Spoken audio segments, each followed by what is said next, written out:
sorry. I'm sorry, buddy. Just got a little carried away. I won't do that again.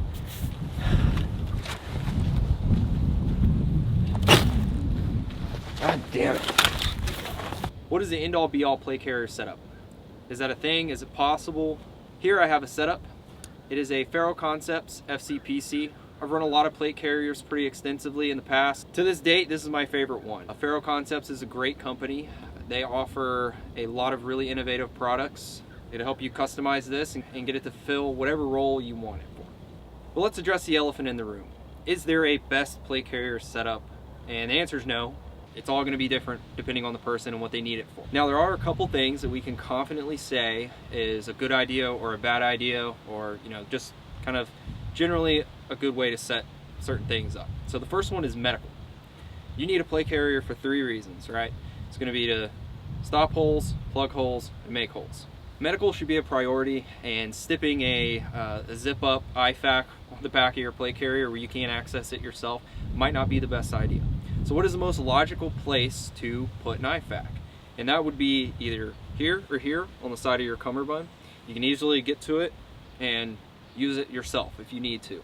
Most importantly, I think for a civilian setup is having an IFAC that is accessible to you.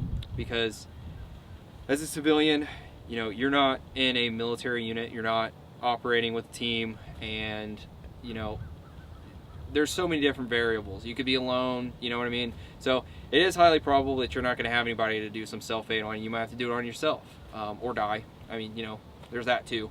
Now, there are ways to get around having to run your IFAC either on either side, on the front side of your cummerbund, and that would be with a pull-away system. With that, you can put it on your back, you can put it on your belt, just in arm's reach, so you can reach around, pull the tab out, pull it out, have it working in front of you, and open it up and use what you need to use. So pull-away systems are extremely popular. They're either like a little tab or a cable that you pull. I have the Faro Concepts Roll 1.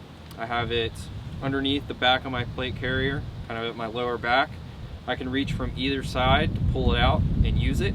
Generally, a good rule of thumb would be to orient your IFAC on your non-dominant side. So you can still manipulate your gun with your dominant side, and you can pull the IFAC out and kind of juggle the two. It's also a good idea to run 2 IFACs if you can.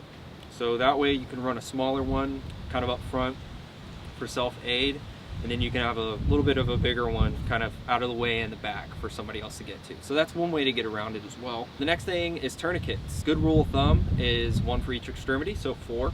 If you have 4 limbs, carrying more than 4 is totally fine and should probably be encouraged. In my opinion, the best places to run your tourniquets, I run one up here, right in front of my medical shears, and I run one on the back of my belt that I can reach with either hand, and then the next popular spot is going to be in your sleeves. So in your sleeve pockets, that's also another good spot. So that right there is 4. The next thing is plates, stopping holes. When you choose a plate, don't cheap out. Get a good plate, Hesco, Premier, whatever company has NIJ ratings. They're proven, they work good. Ceramic, multi-curve, all good things. Stay away from AR-500. I know they're cheap, it's tempting because they do actually stop rounds, but it's steel. What happens when a bullet hits steel, right? It explodes, and so it's gonna send spall everywhere. They have spall coatings that try to help, but that's kind of a gamble right there. I don't know if you want to gamble that or not, taking some spall in the chin or in your jugular, bleeding out. Probably not going to be a fun day. Choose good body armor. So the next thing is making holes, right? The funnest part. How many mags should you run? All right, general rule of thumb is for a combat loadout would be like 7 mags and plus 1 in the gun if you can do that. Obviously, it would be better to carry as much ammo as we possibly can, but at the end of the day, mobility is also very important. If you can stay mobile and run more than 7 mags, great, but I would say a good start would be kind of a minimum of 7 mags. Going along with that, mag placement, kind of where do you put them? So I'm not a fan of double stacking mags. And the reason is because when you start double stacking mags in the front, we already have armor on us, and then we already have mags extending out from that. And then if you add another row of mags, when you go to get in the prone position, that can really screw up your day. Can't really get low enough. A shot in the head, I don't know. It is, in my opinion, a good idea to keep this just one row of mags. Another good area to run mags would be on the sides of your cummerbund, and then also getting an embedder pouch and running it on the inside of that, kind of on the other side of your radio if you have one.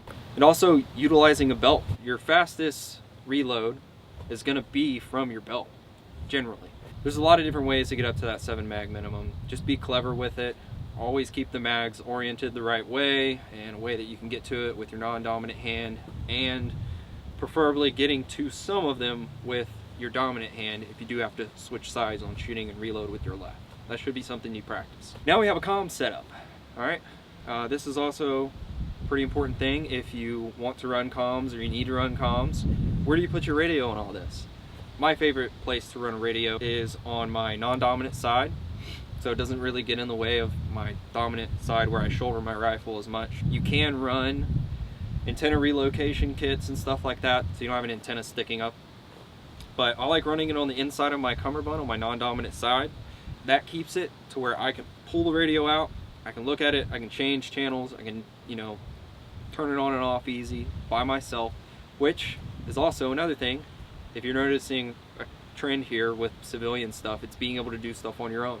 Having things accessible to yourself on your own, because you can't rely on a unit, team, a bunch of guys behind you that know what's going on.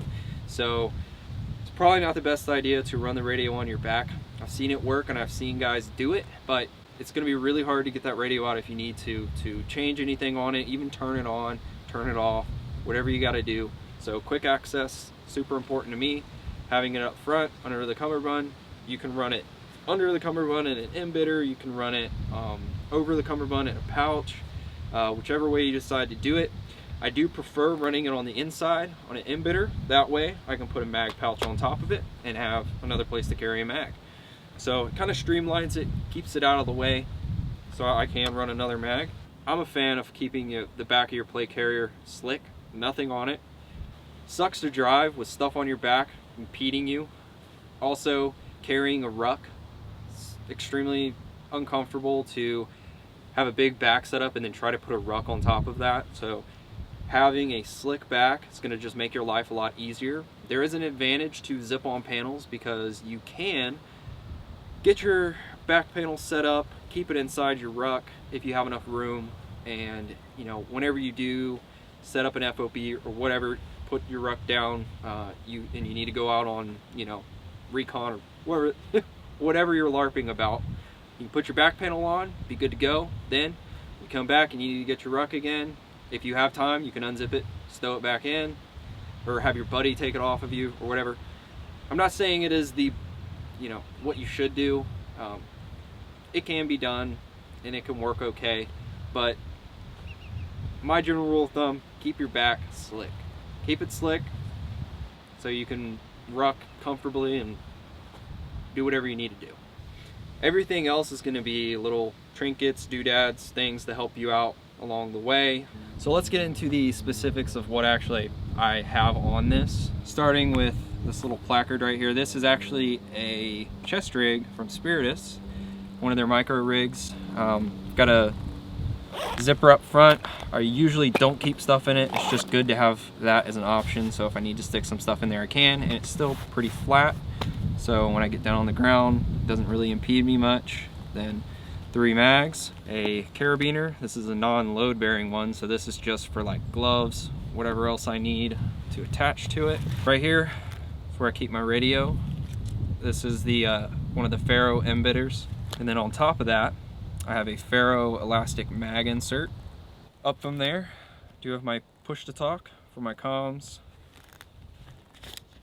little Microtech knife, a notebook, my diary where I put all my thoughts.